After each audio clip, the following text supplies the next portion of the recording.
एक ऋषि था, छोटा सा शरीर, पर उसके अंदर इतनी ताकत थी कि उसने पूरा समुंदर एक ही घूंट में पी लिया। हाँ, सही सुना, पूरा का पूरा समुंदर, जिसमें हजारों राक्षस छुपे हुए थे।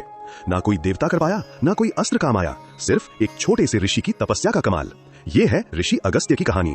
काल के राक्षस, खूनी, बेरहम और समुंदर की गहराइयों में रहने वाले दानव देवताओं से हार गए तो समुंदर के अंदर भाग गए, जहां कोई उन्हें छू भी नहीं सकता था।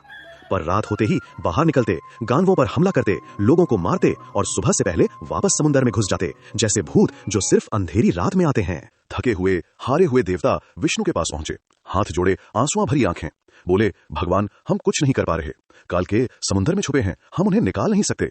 विष्णु मुस्कुराए और बोले, सिर्फ एक इंसान है इस ब्रह्मांड में जिसके पास ये शक्ति है, ऋषि अगस्त्य।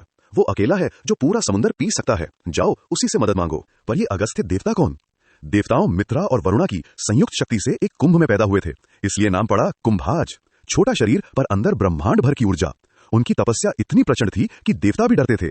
अगस्त्य प्रकृति को अपनी मर्जी से मोड़ा सकते थे, पहाड़ झुका सकते थे, नदियां मोड़ सकते थे और समंदर भी पी सकते थे। जब देवताओं ने सारी बात बताई तो अगस्त्य ने शांत मन से सुना और एक पल भी नहीं रुके। बोले, अगर समुंदर के अंदर छुपे हैं वो पापी राक्षस, तो मैं समुंदर को ही हटा दूंगा उनके ऊपर से। देवताओं को भरोसा नहीं हो रहा था, ये छोटा सा ऋषि पूरे समुंदर को कैसे हटाएगा। पर अगस्त्य की आंखों में वो चमक थी जो असंभव को संभव बना देती है। अगस्त्य समुंदर के किनारे पहुंचे, देवता पीछे खड़े थे, सांस रोकी हुए। उस छोटे से ऋषि ने हाथ समुंदर की तरफ बढ़ाए और पूरा का पूरा समुंदर एक महाआकाय धार बनकर उनके मुंह में समाने लगा। लाखों गालों पानी, मछलियां, लहरें, सब कुछ खींचता चला गया एक ही घूंट में। देवताओं की आंखें फटी की फटी रह गईं। ये असंभव था, पर हो रहा था। जब समुंदर खाली हुआ तो वो नजारा देखो। सूखी जमीन पर काल के राक्षस नंगे खड़े थे, बिना पानी की सुरक्षा के, बिना छुपने की जगह। उनके चेहरे पर खौफ था, अब उन्हें कोई बचाने वाला नहीं था। देवताओं ने हथियार उठाए और टूट पड़े उस राक्षस सेना पर। एक एक काल के का सफाया हुआ। समुंदर की गहराइयों में छुपना अब किसी के काम नहीं आया। राक्षस तो मारे गए, पर अब नई मुसीबत। समुंदर खाली था, पानी गायब, नदियां सूख गईं, धरती तड़पने लगी। अगस्त्य ने कहा, मैं तो पा चुका हूं वो पानी, वापस कैसे आएगा।